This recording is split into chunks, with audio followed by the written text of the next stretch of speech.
Morning दोस्तों, all of you. आप सभी का एमके साहू क्लासेस में स्वागत है। आज हम इंडियन पॉलिटी का लेक्चर नंबर 8 है। इसमें हम सभी लोग चर्चा करेंगे केंद्रीय मंत्रिपरिषद, महान्यायवादी, नियंत्रक और महालेखा परीक्षक। इससे संबंधित क्या अनुच्छेद हैं और क्या प्रावधान है, इस पे चर्चा करेंगे। इससे पहले हमने जो 7वां लेक्चर था उसमें राष्ट्रपति और उपराष्ट्रपति के बारे में चर्चा हुई थी, जिसमें वन लाइनर क्वेश्चन थे। और आज इसमें केंद्रीय मंत्रिपरिषद और महान्यायवादी, जो लोग नहीं देखे हैं पिछली वीडियो, वो इसमें वीडियो के डिस्क्रिप्शन में लिंक दे देंगे, जा करके देख सकते हैं। बहुत इंपॉर्टेंट क्वेश्चन है।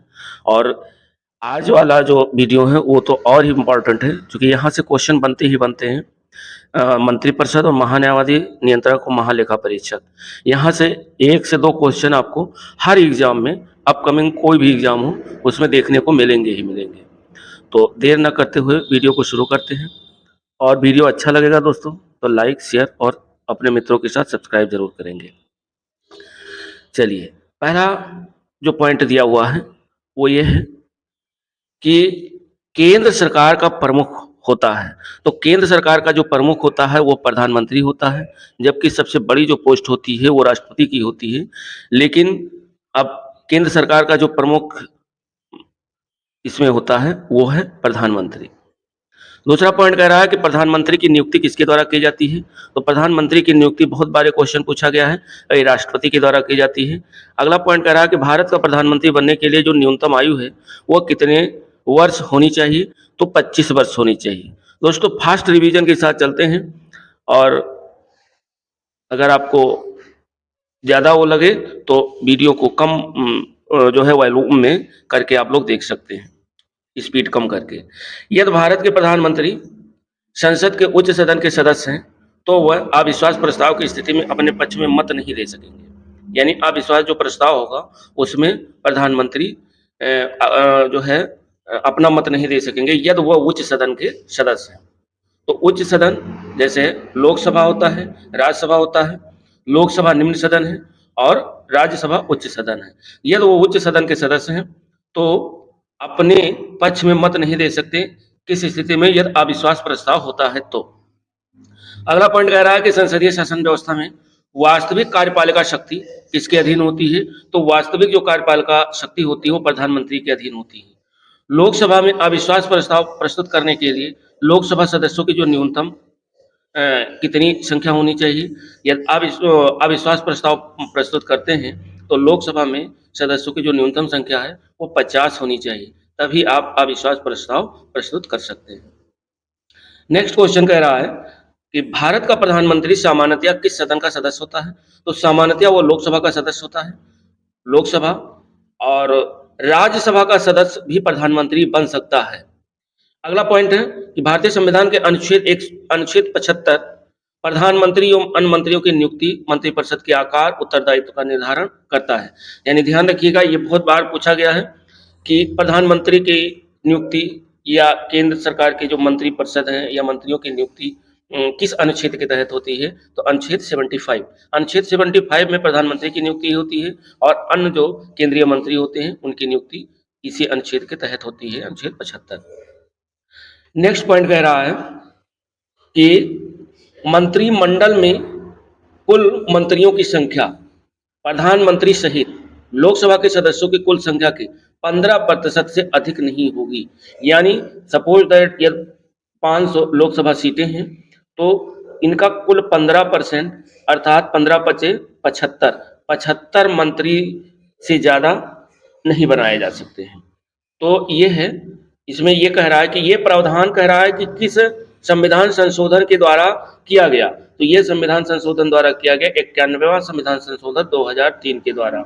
इससे पहले क्या हो रहा था, जो भी हो रहा था उसे नहीं मतलब, लेकिन 91वां संविधान संशोधन 2003 में ये निर्णय लिया गया कि कुल जितनी भी सदस्य संख्या हो, चाहे वो लोकसभा की हो, चाहे राज्यसभा की हो, और चाहे वो विधानसभा की हो, तो लोकसभा के सदस्यों की कुल संख्या के 15% से अधिक जो है मंत्रिपरिषद नहीं बनाया जा सकते। नेक्स्ट पॉइंट कह रहा है कि संसद का सदस्य नहीं होने पर कोई व्यक्ति अधिकतम कितने समय तक केंद्रीय मंत्री रह सकता है। तो यदि संसद का सदस्य नहीं तो अधिकतम वो 6 माह तक जो है मंत्रिपरिषद रह सकता है। नेक्स्ट पॉइंट कह रहा है मंत्रिपरिषद किसके प्रति उत्तरदायी होती है, तो मंत्रिपरिषद संसद के प्रति उत्तरदायी होती है।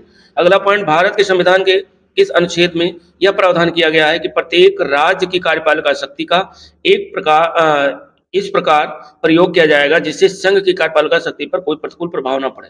तो ये है अनुच्छेद 257 के तहत। नेक्स्ट पॉइंट, कह रहा है लाभ के पद का निर्धारण संसद एवं राज्य विधानमंडल द्वारा किया जाता है, कि किस लाभ के पद पर है। अगला पॉइंट कह रहा है भारतीय राजनीति व्यवस्था में कार्यपालिका किसके अधीन कार्य करती है, तो कार्यपालिका जो कार्य करती है वो विधायिका के अधीन कार्य करती है।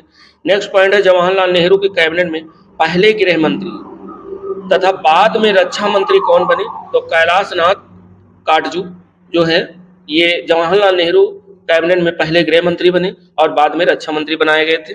अगला पॉइंट कह रहा है कि स्वतंत्र भारत के प्रथम वित्त मंत्री कौन थे, बहुत बार ये क्वेश्चन पूछा गया है, इंपॉर्टेंट भी है। तो श्री आर के षणमुखम शेट्टी ये स्वतंत्र भारत के प्रथम वित्त मंत्री बनाए गए थे। नेक्स्ट पॉइंट कह रहा है भारत के किस प्रधानमंत्री का विदेश में आकस्मिक निधन हुआ, तो लाल बहादुर शास्त्री का, जो कि ये प्रधानमंत्री थे काल में ही इनका विदेश में आकस्मिक निधन हुआ था। नेक्स्ट पॉइंट कह रहा है कि अपने प्रधानमंत्रित्व काल में कौन सा नेता एक बार भी संसद में उपस्थित नहीं हुआ, ये है सबसे माने जाने चौधरी चरण सिंह जी। अगला पॉइंट है कि संविधान के किस अनुच्छेद में मंत्रिमंडल शब्द का प्रयोग किया गया है, तो अनुच्छेद 352(3) में मंत्रिमंडल शब्द का प्रयोग किया गया है, संविधान के अनुच्छेद 352(3) में। अगला पॉइंट कह रहा है कि श्वेत पत्र भारत से संबंधित आधिकारिक दस्तावेज है, यानी व्हाइट पेपर जो श्वेत पत्र है वो भारत से संबंधित आधिकारिक दस्तावेज है। अगला पॉइंट है कि संघीय मंत्रिमंडल का पुनर्गठन किसके प्रतिवेदन पर आधारित है, तो गोपाल स्वामी आयंकर। आगे देखते हैं मंत्रिमंडल और मंत्रिपरिषद और मंत्रिमंडल में जो है डिफरेंस अंतर तनी देख लेते हैं। देखिए मंत्रिपरिषद और मंत्रिमंडल, मंत्रिपरिषद में क्या है कि कैबिनेट स्तर के मंत्री, राज्य स्तर के मंत्री और उप मंत्री आते हैं, उपमंत्री ये मंत्रिपरिषद के अंतर्गत आते हैं। मंत्रिमंडल में इसमें केवल कैबिनेट स्तर के ही मंत्री शामिल किए जाते हैं मंत्रिमंडल में। अगला पॉइंट है मंत्रिपरिषद में, देखिए यह एक संवैधानिक निकाय है जिसका वर्णन संविधान के अनुच्छेद 74 और 75 में किया गया मंत्रिपरिषद की। मंत्रिमंडल की अगर बात करें तो 44वां संविधान संशोधन 1978, ध्यान रखिएगा कई बार पूछा गया कि 44वां संविधान संशोधन कब हुआ, तो 1978 द्वारा अनुच्छेद 352 में मंत्रिमंडल शब्द को जोड़ा गया जो संविधान के मूल पाठ में नहीं था। तीसरा पॉइंट कह रहा है कि सैद्धांतिक रूप से मंत्रिपरिषद को संघ की समस्त कार्यपालिका शक्तियां प्राप्त हैं, परंतु मंत्रिमंडल द्वारा इसके कार्यों का निर्धारण किया जाता है। और मंत्रिमंडल में तीसरा पॉइंट है कि व्यवहारिक रूप में मंत्रिमंडल सदैव मंत्रिपरिषद की शक्तियों का ही प्रयोग करता है और मंत्रियों के कार्य का निर्धारण करता है। नेक्स्ट चौथा पॉइंट मंत्रिपरिषद में है कि मंत्रिमंडल द्वारा लिए गए नीतिगत निर्णयों का क्रियान्वयन मंत्रिपरिषद द्वारा किया जाता है। मंत्रिपरिषद जो मंत्रिमंडल निर्णय लेती है उसको मंत्रिपरिषद जो है कार्य करती है, उस पर मंत्रिपरिषद द्वारा किया जाता है। और इसमें जो है मंत्रिमंडल में चौथा पॉइंट कह रहा है कि नीतिगत निर्णयों को क्रियान्वित करने के लिए यह मंत्रिपरिषद को निर्देश देता है तथा निर्णयों के क्रियान्वयन की निगरानी भी करता है। तो ये दोनों में जो मेन कुछ डिफरेंस था ये देखा गया। अगला पॉइंट कह रहा है कि मंत्रिपरिषद सामूहिक रूप से लोकसभा के प्रति उत्तरदायी होता है। ये ध्यान रखिएगा कि मंत्रिपरिषद किसके प्रति उत्तरदायी होता है, तो मंत्रिपरिषद लोकसभा के प्रति उत्तरदायी होता है। चलिए अगला जो है नेक्स्ट पॉइंट है वो है कि भारत की जो नियंत्रक, महालेखा परीक्षक और महान्यायवादी से संबंधित जो है, तो इसमें कह रहा है कि भारत के 3 विधि अधिकारी हैं। विधि अधिकारी 3 हैं। पहला है भारत का महान्यायवादी, अटॉर्नी जनरल ऑफ इंडिया, और दूसरा है भारत का महाधिवक्ता, सॉलिसिटर जनरल ऑफ इंडिया, और तीसरा है भारत के अपर महाधिवक्ता यानी additional solicitor general of India. ये 3 मुख्य अधिकारी हैं जो विधि अधिकारी हैं। अगला पॉइंट है इससे संबंधित अनुच्छेद देख लेते हैं कि पहला पॉइंट है कि भारत का प्रथम महान्यायवादी कौन थे, तो एम.सी. सीतलवाड़। बहुत बार ये क्वेश्चन पूछा गया है कि भारत के प्रथम महान्यायवादी, तो एम.सी. सीतलवाड़। दूसरा है भारत सरकार को कानूनी विषयों पर परामर्श कौन देता है, तो महान्यायवादी देता है जिसको अटॉर्नी जनरल कहते हैं। अगला पॉइंट है कि भारत का सर्वोच्च विधि अधिकारी कौन होता है, ये भी भारत का महान्यायवादी होता है। अगला पॉइंट है कि भारत का महान्यायवादी किसका विधि सलाहकार होता है, तो भारत सरकार का होता है। ये दोस्तों ये पॉइंट बहुत इंपॉर्टेंट है, आगामी या पिछले कई एग्जामों में क्वेश्चन पूछे गए हैं, इसलिए इन क्वेश्चनों को रखा गया है। इन क्वेश्चनों को वन लाइनर है, इनको जरूर देख लीजिएगा कि बहुत इंपॉर्टेंट ये टॉपिक है। अगला पॉइंट कह रहा है राष्ट्रपति द्वारा महान्यायवादी को सौंपे गए कार्य, यानी राष्ट्रपति महान्यायवादी को कौन कौन से कार्य सौंपता है। पहला पॉइंट है भारत सरकार से संबंधित मामलों को लेकर उच्चतम न्यायालय में भारत सरकार की ओर से पेश होना। दूसरा है संविधान के अनुच्छेद 143 के अंतर्गत राष्ट्रपति की ओर से उच्चतम न्यायालय में भारत सरकार का प्रतिनिधित्व करना, यह अनुच्छेद 143 के तहत भारत सरकार की तरफ से प्रतिनिधित्व करता है। अगला पॉइंट है कि सरकार से संबंधित किसी मामले में उच्च न्यायालय में सुनवाई का अधिकार रखता है। अगला पॉइंट है कि अनुच्छेद 74(4) में के अनुसार महान्यायवादी किसके प्रसाद प्रयत्न पद धारण करता है, तो जो महान्यायवादी होता है वो राष्ट्रपति के प्रसाद प्रयत्न पद धारण करता है।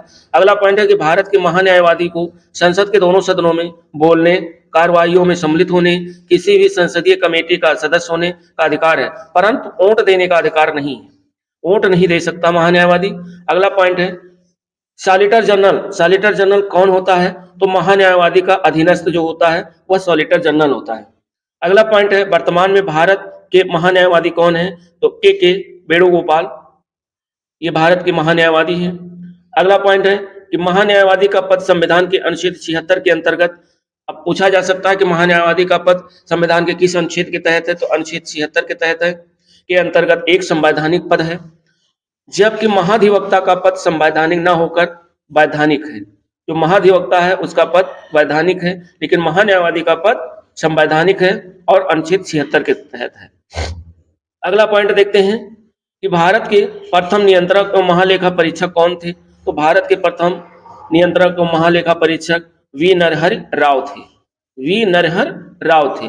अगला पॉइंट देखते हैं कि राज्य सरकार को कानूनी विषयों पर कौन परामर्श देता है, तो राज्य सरकार को कानूनी विषयों पर महाधिवक्ता जो है परामर्श देता है।